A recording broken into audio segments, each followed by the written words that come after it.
السلام علیکم جی۔ ملک شام میں جو بشار الاسد کی حکومت تھی اور اس نے جو تہ خانوں والا جیل بنایا ہوا تھا، اس سے قیدی رہا ہوئے ہیں، اور رہا ہونے کے بعد قیدی کیا کہتے ہیں آپ؟ سب سے پہلے جو قیدی رہا ہوا وہ 40 سال اس نے قید کاٹی، اور رہا ہونے کے بعد اسے پتہ چلا کہ دنیا میں موبائل فون بھی کوئی چیز ہے جو ایجاد ہو چکی ہے۔ موبائل بندہ جو آزاد ہوا، جب مجاہدین نے جا کے تو اس کا دروازہ کھولا یا اسے اٹھانے کی کوشش کی، تو اس نے سب سے پہلے یہ پوچھا کہ کیا صدام حسین نے بشار الاسد کو خاندان کو فتح کر لیا ہے؟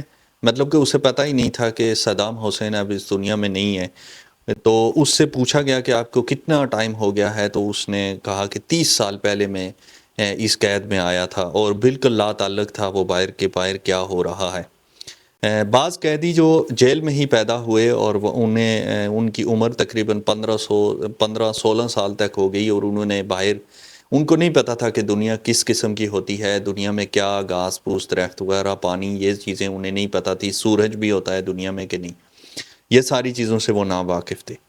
اچھا جی، جیل میں ایسی دردناک سزائیں دی گئی کہ قیدی مجنوں اور پاگل ہو گئے۔ کچھ قیدی جو ہے تو وہ اپنا نام، علاقہ، مطلب سارا کچھ بھول گئے۔ جیل میں کئی دن اور ہفتوں تک پانی اور کھانا نہیں دیا جاتا تھا۔ بےتاب ہو کر قیدی جو ہے تو وہ ایک دوسرے کا پیشاب پینے پر مجبور ہو جاتے تھے۔ مطلب ایسی جگہ پہ رکھا جاتا تھا جہاں پر کھانے اور پینے کی سہولیات میسر نہیں تھی۔ ان کے لیے جیل کے اندر نماز، روزہ اور کوئی بھی عبادات ممنوع تھی۔ مطلب کوئی بھی، آپ کسی مذہب سے بھی، زیادہ تر وہاں پہ مسلمان لوگ تھے، تو مطلب ان کو عبادت کرنے کی اجازت نہیں تھی۔ میں حیران ہوتا ہوں کہ بشار الاسد خود بھی مسلمان ہے، اور اسے ایک ذرا بھی، مطلب جتنی بھی اس کی فوج تھی، سب کو، کسی کو بھی احساس نہیں ہوا کہ یار یہ بھی انسان ہے، ہم نے مر جانا ہے، مطلب اللہ کے سامنے حساب دینا ہے۔ میں سوچ رہا ہوں کہ ہم تو یار کچھ بھی نہیں ہیں، مطلب کتنے بڑے بڑے ظالم لوگ اس دنیا میں ہیں جنہوں نے کتنا ظلم کیا، اور وہ بھی انسانوں پہ ظلم کیا صرف اس وجہ سے کہ وہ ان سے اختلاف رکھے ہیں۔ کے اندر جو ہے تو وہ بشار الاسد نے اپنی جہنم بھی بنائی ہوئی تھی، جس میں آگ ہر وقت جو ہے تو وہ بھڑک رہی ہوتی تھی، اور ایک بٹھی نما، اگر آپ یہاں پر بٹھے پہ گئے ہیں، جیسے یہ اینٹوں کے بٹھے چل رہے ہوتے ہیں، تو ایسی اس نے بٹھی بنائی ہوئی تھی جس میں آگ ہر وقت بھڑک رہی ہوتی تھی، اور پھر قیدیوں کو لے جاتے تھے، اور قیدی جو وہاں سے رہا ہوئے ہیں، تو انہوں نے کہا کہ ہمیں لے جاتے تھے اور کہتے تھے اسد کی جہنم میں خوش آمدید آپ کو۔ مطلب کہ وہ بشار الاسد نے اپنی جہنم بنائی ہوئی تھی۔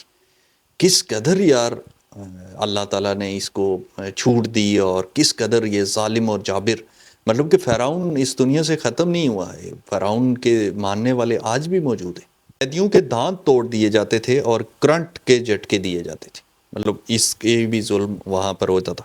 قیدیوں کو پیر توڑ کر ان کو دوڑنے پر مجبور کیا جاتا تھا، اور کھانے کے لیے مرے ہوئے چوہے دیے جاتے تھے۔ ہفتے میں 20 سے 50 قیدیوں کو پھانسی دی جاتی تھی، اور جس کو پھانسی دینی ہوتی تھی اس کو رات بھر میں پیٹا جاتا تھا۔ جس کو صبح پھانسی دینی ہوتی تھی اس کو رات بھر پیٹا جاتا تھا۔ جیل کے اندر نمک کی کان بنا رکھی تھی، قیدیوں کو زخمی کر کے نمک پر لٹایا جاتا تھا۔ قیدی رہائی کے بعد کہنے لگا کہ آج میری اور میرے ساتھ 50 اور ساتھیوں کی پھانسی کا دن تھا، لیکن اللہ تعالیٰ نے آج ہی مجاہدین کو فتح کے لیے بلایا۔